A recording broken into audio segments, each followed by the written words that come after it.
मदद करना जो होगा कितना भारी आपके लिए पड़ जाएगा। महिलाओं की मदद करना, आप समझ लीजिए। इससे पहले मैंने एक केस रजिस्टर करा हुआ था, एक केस लड़ा हुआ था, जिसमें लड़की को यूट्रस कैंसर था और लड़के ने उसकी मदद करी थी। इंडियन एयरफोर्स का मैटर था।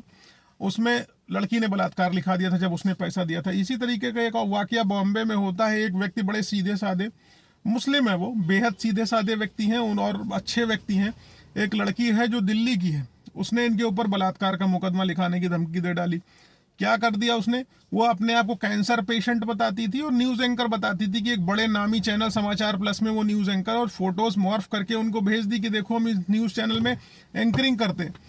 सीधा साधा आदमी फालतू इन्वेस्टिगेशन करने के चक्कर में नहीं पड़ा। उसने कहा हाँ ठीक है करती होगी, क्योंकि वो एनजीओ चलाता था, ऐसे असहाय लोगों की मदद करता था। उसने उस महिला की भी मदद की पेशकश करी, ऐसा चलो तुमको हम मदद करते हैं, जो हमसे हो पाएगा मदद करेंगे। अब महिला को इन्होंने जो है मदद कर दिया, तकरीबन 5-7 लाख रुपए की मदद कर दी। और उसके बाद कहा कि जब तुम ठीक हो जाना तो वापस कर देना। उसने कहा कि उसका मुंबई में टाटा कैंसर हॉस्पिटल में इलाज चल रहा, पैसे की बहुत ज़रूरत है, घर में पिताजी नहीं है, कोई कमाने वाला नहीं, हम अकेले कमाने वाले थे, और कैंसर की वजह से हमारे बॉस ने हमें नौकरी से निकाल दिया। लेकिन ऐसा नहीं था, क्योंकि वो लड़की झूठ बोल रही थी। कंप्लीटली फॉल्स केस है ये। लड़की झूठ बोल रही थी, ना लड़की समाचार प्लस में एंकर थी, ना लड़की कैंसर से पीड़ित थी। लड़की सिर्फ पूरा गेम प्लान कर रही थी। वो सीधे साधे भोले भाले लोगों को टारगेट करके उनसे वसूली करती थी, और ऐसा ही उसका गैंग चलता था। बहुत सारे लोग उसमें शामिल थे। उसका भांडा फूटा है। अब आप समझ लीजिए कि इन्होंने उसकी मदद करी, 5 लाख रुपए दे दिया और उसके रेप का मुकदमा भी ले लिया। अब अंदाजा लगा सकते हैं कैसे कैसे लोग हैं धरती पर, किस किस प्रकार से मुकदमा रजिस्टर करा के लोगों की लाइफ हेल कर रहे हैं, जिंदगी बर्बाद कर रहे हैं। तो भैया मदद करो, लेकिन उतनी मदद करो जितने में तुम असहाय हो जाओ। लड़की ने क्या करा, अपनी लोकेशन मैच करा ली इनके साथ। लोकेशन मैच हो गई एक पर्टिकुलर प्लेस पर, रेस्टोरेंट में, होटल नहीं, प्लेस रेस्टोरेंट, जहां पर सो नहीं सकते हो, वहां पर इन्होंने लोकेशन मैच करा ली। 5 लाख रुपए ले चुकी थी, इन्होंने मदद करी थी, मदद के नाम पर कि इलाज में तुम्हारा जो हेल्प हो जाएगा, ठीक हो जाना तो वापस कर देना। लड़की ने मीनवाइल इनको बताया था हम ठीक हो चुके हैं। तो इन्होंने अपने पैसे की डिमांड करी। जब पैसे की डिमांड करी तो उसने कहा ऐसा भैया मिलने आइए एक लोकेशन पर, यहीं बैठ के आपको पैसा दे देते। मिलने गए भाई साहब, वो लोकेशन मैच हो गई। लड़की ने कहा कल अब पैसा दे देंगे, कल पैसा नहीं दिया, उसने 376 का मुकदमा रजिस्टर करा दिया। अब आप अंदाजा लगा सकते हो इस तरीके से नेक्सस चल रहा है, गैंग चल रहा है। 376 का मुकदमा रजिस्टर हो गया इस मदद करने वाले व्यक्ति पर। तो भैया हाथ जोड़ के विनती है, मदद उतनी करो जितनी मदद तुम कर सकते हो, और उससे ज्यादा मदद मत करो कि तुम रेप के मुकदमे में कन्विक्टेड हो जाओ, सजा हो जाए, जेल चले जाओ।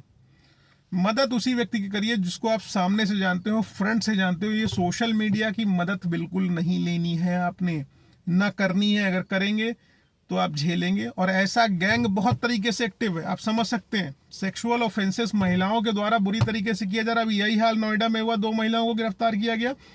उनके द्वारा भी 376 लिखाकर झूठी धमकियां देकर हनी ट्रैप करके लोगों से पैसा वसूला जाता था। नोएडा पुलिस को मैं शाबाशी दूंगा इस चीज को, और दीपिका नारायण भारद्वाज मैडम को, जिनकी वजह से ये लोग गिरफ्तार हो पाए।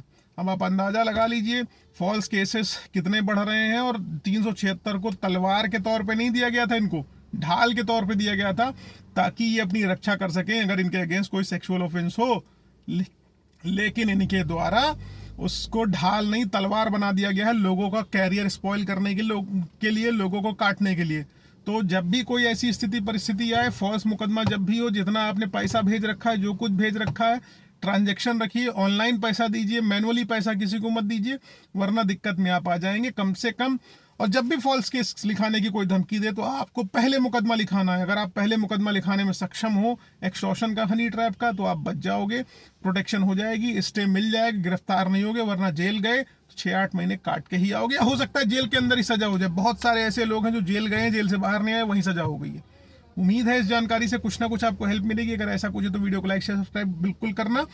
साथ ही साथ एक हम्बल रिक्वेस्ट, अगर आप मुझसे पर्सनली मिलना चाहते हो लखनऊ, दिल्ली, इलाहाबाद में, तो अपनी अपॉइंटमेंट शेड्यूल कराकर मुझसे मिल सकते हो। आपको नंबर डिस्क्रिप्शन में मिल जाने वाला है।